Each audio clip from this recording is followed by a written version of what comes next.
Assalamualaikum warahmatullahi wabarakatuh. Selamat datang di mata pelajaran Sejarah Indonesia Wajib. Jadi, untuk pertemuan kita kali ini, kita masih belajar secara online. Namun, Ibu berharap walaupun kita belajar secara online, anak-anakku sekalian masih tetap semangat untuk belajar, khususnya belajar sejarah. Jadi, untuk pertemuan pertama ini, mungkin ada beberapa kelas yang baru pertama kali Ibu ajar, khususnya untuk kelas 12 IPS 1, 12 MIPA 1, 12 MIPA 2, dan MIPA 3. Jadi mungkin masih ada yang belum mengenal. Jadi mungkin alangkah lebih baiknya kita mulai dengan perkenalan. Jadi nama Ibu itu Andi Rismawati M. Bisa kalian panggil dengan nama Ibu Risma. Jadi alamatnya itu ada di Lapak Mas 1, Blok I nomor 39. Oke, jadi kita langsung ke materi ya nak ya.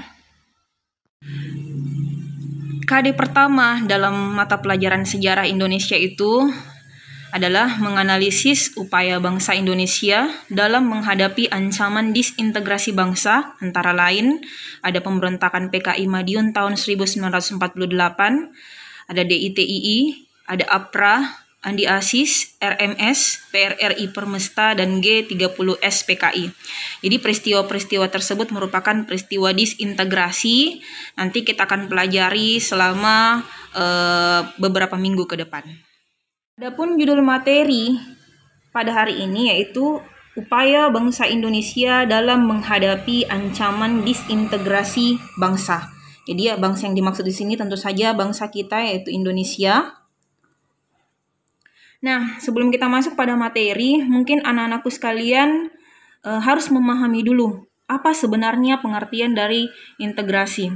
Jadi, integrasi itu seperti yang Ibu tulis dalam PowerPoint, ialah upaya untuk mempersatukan atau menggabungkan berbagai perbedaan pada kelompok budaya atau kelompok sosial dalam satu wilayah sehingga membentuk suatu kesatuan yang harmonis di dalam Negara Kesatuan Republik Indonesia atau kita kenal dengan istilah NKRI dengan semboyannya Bhinneka Tunggal Ika.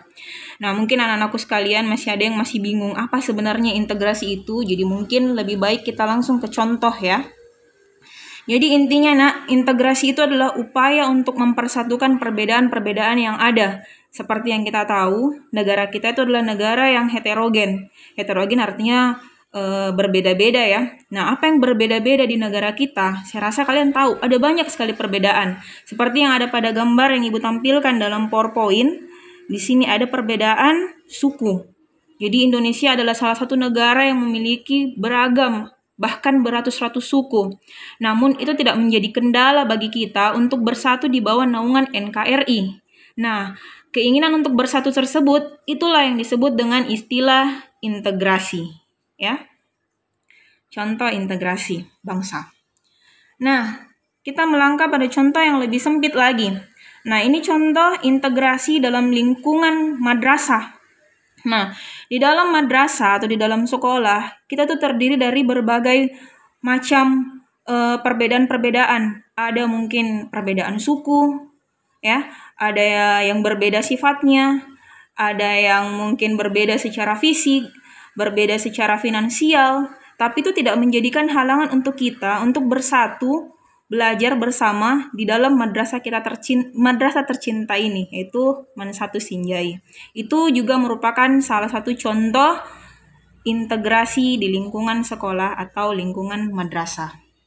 Jadi Ibu berharap anak-anakku sekalian bisa memahami pengertian integrasi. Jadi kalian bisa menguraikan pengertian integrasi itu dengan bahasa kalian sendiri. Nah, oke. Karena kita sudah pelajari mengenai integrasi, sekarang kita masuk pada pengertian disintegrasi. Ini lawannya ya.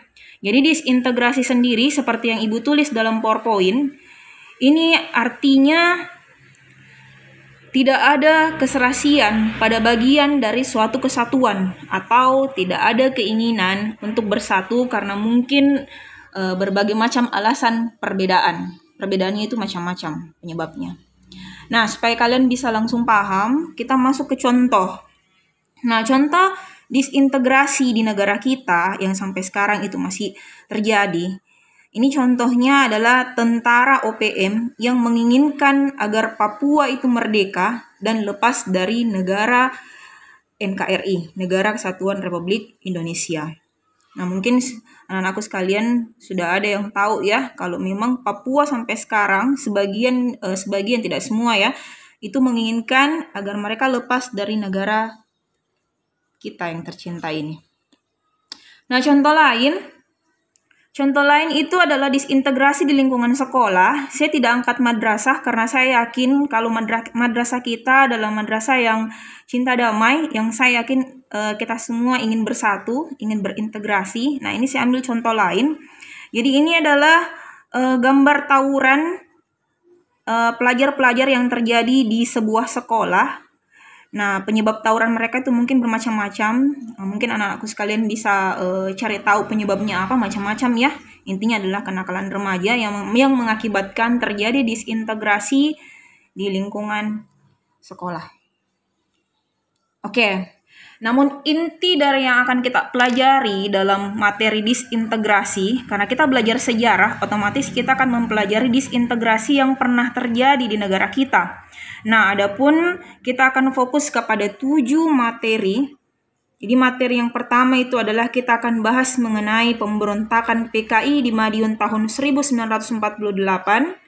Yang kedua adalah pemberontakan APRA, ya, Angkatan Perang Ratu Adil. Yang ketiga, pemberontakan Andi Asis. Yang keempat, pemberontakan DITII di berbagai daerah. Kenapa Ibu sebut di berbagai daerah? Karena DITII ini terjadi di 5 daerah di Indonesia. Nanti dijelaskan lebih lanjut.